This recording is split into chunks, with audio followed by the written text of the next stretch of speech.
ये आर्मी भर्ती final result 2025। जी हाँ साथियों, आप सभी साथियों को बहुत ही ज़्यादा बेसब्री से इंतजार है कि रिजल्ट हमारा कब आएगा। कुछ साथियों ने तो कमेंट किया था, सर हमें नींद नहीं आ रही, हम क्या करें। दोस्तों इसी के बारे में चर्चा करेंगे, साथ ही साथ जानेंगे कि एनसीसी स्पोर्ट्स के नंबर मिले हैं या नहीं है, स्क्रीनिंग टेस्ट से क्या फायदा हुआ है, क्या नुकसान हुआ है, मेरिट पर इसका क्या प्रभाव पड़ा है। और 5 मार्च 2025 रिजल्ट को लेकर बहुत बड़ी खबर आपके सामने आ रही है। क्या ये सही है या गलत है, अपन पूरी चर्चा करेंगे इस वीडियो में। साथ ही साथ बात करेंगे ट्रेडमैन और क्लर्क की मेरिट को लेकर। और जीडी वालों को तो ऑफिशियल में बताते ही आ रहा हूँ और आज भी बताऊंगा साथियों, ठीक है। तो सबसे पहले टीए आर्मी के उन धुरंधर शेरों को मेरा जय हिंद, स्वागत करता हूं अपने यूट्यूब चैनल में। साथियों रिक्वेस्ट यही है कि वीडियो को पूरा देखना। शॉर्ट देखोगे या बड़ा बड़ा के देखोगे तो मज़ा नहीं आएगा, ना ही आपके डाउट्स क्लियर होंगे, ना ही समझ में आएगा। फिर आप कमेंट करोगे सर ऐसा है, ऐसा नहीं वैसा है, तो समझ में नहीं आएगा। दोस्तों एक ही रिक्वेस्ट करता हूँ, चैनल को भले ही लाइक मत करो, सब्सक्राइब मत करो, कुछ भी मत करो, बस वीडियो को पूरा देखना स्टेप बाय स्टेप। मेरा वीडियो अगर पूरा देखोगे तभी समझ में आएगा, नहीं तो आपको समझ में आने वाला नहीं है। चलिए दोस्तों शुरू करते हैं। सबसे पहले बात करेंगे अपन 5 मार्च रिजल्ट को लेकर, क्या ये डेट सही है।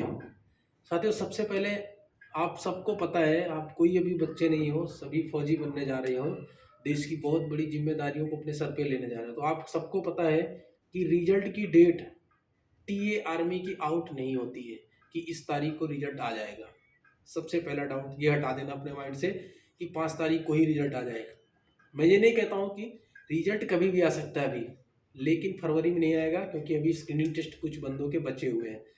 तो 1 मार्च से कभी भी रिजल्ट आ सकता है, लेकिन जो एग्जैक्ट डेट सामने आ रही ना 5 मार्च, ये बिल्कुल अफवाह है, ये फ्रॉड है, ये कहीं सत्य नहीं है, सब अपना अपना अनुमान दे रहे हैं, ठीक है भाई। उसके बाद बहुत सारे साथियों के कमेंट आए थे, सर मेरा एनसीसी ए है, बी है, सी सर्टिफिकेट है, तो क्या इसके नंबर कितने मिलेंगे, 20 नंबर मिलेंगे या 25 मिलेंगे, क्या है पूरी जानकारी है, ठीक है। साथ ही साथ स्पोर्ट्स वाले बंदे, सर मेरा स्टेट लेवल का है या फिर नेशनल लेवल का है, जो भी है, फादर रिलेशनशिप, भाई के रिलेशनशिप वाले बंदों ने, बहुत सारे बंदों ने कमेंट किया था। तो भाई आपको मैं बता दूं कि जो टीए आर्मी का नोटिफिकेशन है, आपने भी पढ़ा होगा, उसमें देखना स्पष्ट लिखा हुआ है, उसने क्राइटेरिया दी हुई है। उन्होंने ये नहीं बोला है कि आपको इतने नंबर दिए ही जाएंगे, उन्होंने ये नहीं बोला। अगर उसका हिंदी मीनिंग निकालोगे तो उसमें ये बताया जा रहा है कि सिचुएशन के मुताबिक, सिचुएशन के मुताबिक अगर वो चाहेंगे, अगर लास्ट में उनको लग रहा है कि भाई ये 2 नंबर से रह रहा है, मेरिट में इसका नाम नहीं आ रहा है, वैकेंसी सीमित है, अभी जगह है, आपको देखेंगे आपके पास एनसीसी सी भी है या स्पोर्ट्स सर्टिफिकेट है, तो उस समय में वो आपको पास कर सकते हैं, ये उनके ऊपर डिपेंड है।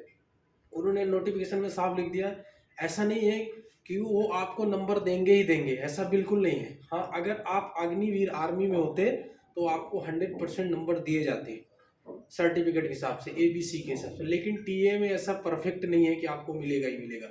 Same sports certificate, same father relation या भाई के रिलेशन, ठीक है भाई। तो सिचुएशन के हिसाब से आप देख लेना नोटिफिकेशन, बहुत बंदे भी कमेंट करेंगे ऐसा है क्या है सर, तो आप पहले नोटिफिकेशन देखना और उसका हिंदी मीनिंग निकालना, यही है कि सिचुएशन के हिसाब से आपको नंबर दिया जाएगा।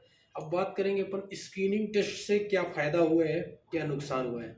साथियों आपको पता ही है कि टीए आर्मी जो है मेरिट वैसे भी हाई जाती है, ठीक है। दूसरा इस बार पेपर भी थोड़ा आसान आया था, ठीक है, बहुत आसान तो नहीं बोलेंगे लेकिन आसान आया था। जो बंदे ने अच्छे से तैयारी की थी आराम से 170+ ले गए उसको।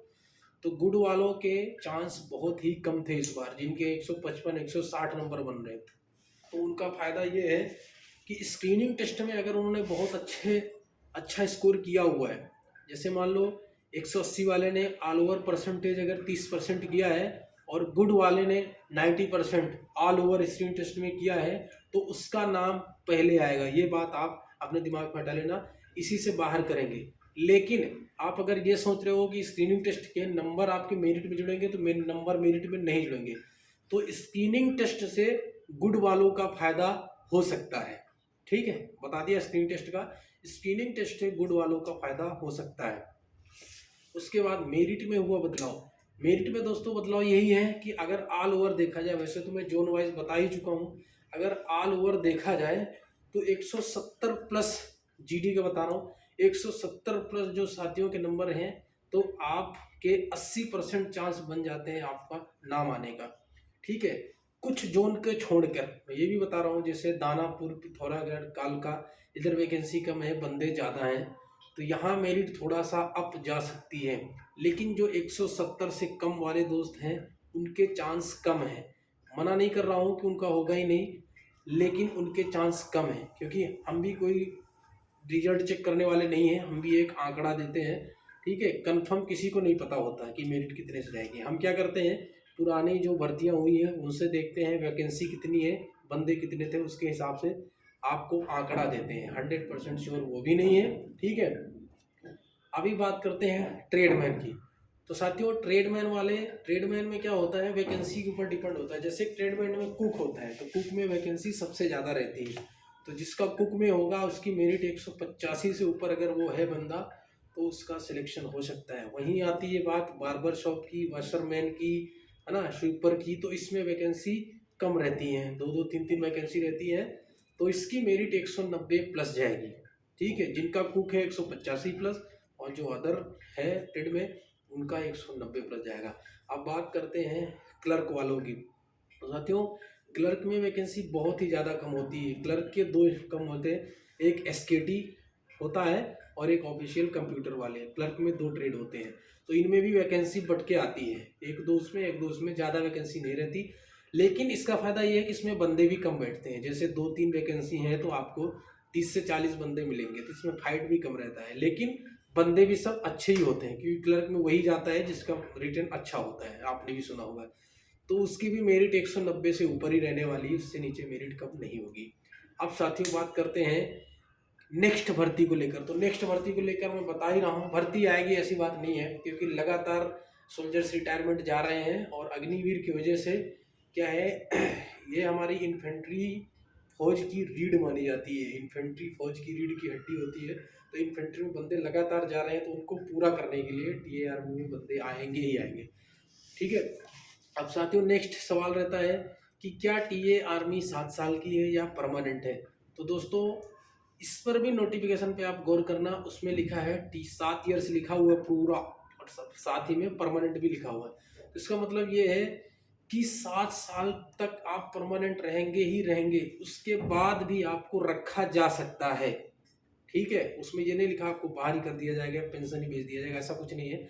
उसके बाद भी आपको रखा जा सकता है, क्योंकि आप सबको पता है कि पहले टीए आर्मी का कैसा सिस्टम था कि 6 महीने घर रहती थी, 6 महीने यहाँ रहती थी फौज में, उसका पैसा नहीं मिलता था जो घर जाता था। तो अभी ये सारा सिस्टम बंद कर दिया, पूरा फौज जैसा ही कर दिया जैसे हम लोग हैं, सेम सिचुएशन वैसी है, पैसा नहीं कटता है। तो इसकी भी ये क्राइटेरिया है कि आपको 7 साल तक परमानेंट रखा गया है, उसके बाद सिचुएशन के हिसाब से आपका रखा भी जा सकता है, नहीं तो आपको पेंशन भी भेज दिया जाएगा। साथियों ये थी आज की पूरी जानकारी। फिर भी देखो बोलने में, ये बताने में फिर भी छोटी मोटी, मैं ये नहीं कहता हूँ, गलतियाँ हो जाती हैं, तो उन गलतियों को आपने देखना है, कमेंट करना है कि सर आपने ऐसा बोला है, ये ऐसा नहीं लग रहा है, तो मैं उस पर फिर देखूंगा। और साथ ही साथ मैं बता दूं, ये आंकड़े हैं, आप लोग 100% मान जाते हो, बहुत सारे साथी मैंने कमेंट करते हैं, आप लोग 100% नहीं मानना है, ये आंकड़े रहते हैं, जो भी यूट्यूब पर बता रहा है। ठीक है, तो ये आंकड़े रहते हैं। ठीक है साथियों, और सारा कुछ मैंने कवर ही कर दिया है, तो वीडियो अच्छा लगे तो वही है फिर, बाकी और कुछ जानना हो तो कमेंट करते रहना, वीडियो आता रहेगा साथियों। ये रही आज की जानकारी, फिर मिलेंगे नेक्स्ट वीडियो के साथ नए जोश के साथ। तब तक अपना जोश बरकरार रखिए, और भाई जिनको नींद नहीं आती सोते रहिए, रिजल्ट है आ जाएगा, जिसको सिलेक्शन होना होगा उसका नाम आ जाएगा। ठीक है भाई, मिलते हैं फिर, जय हिंद।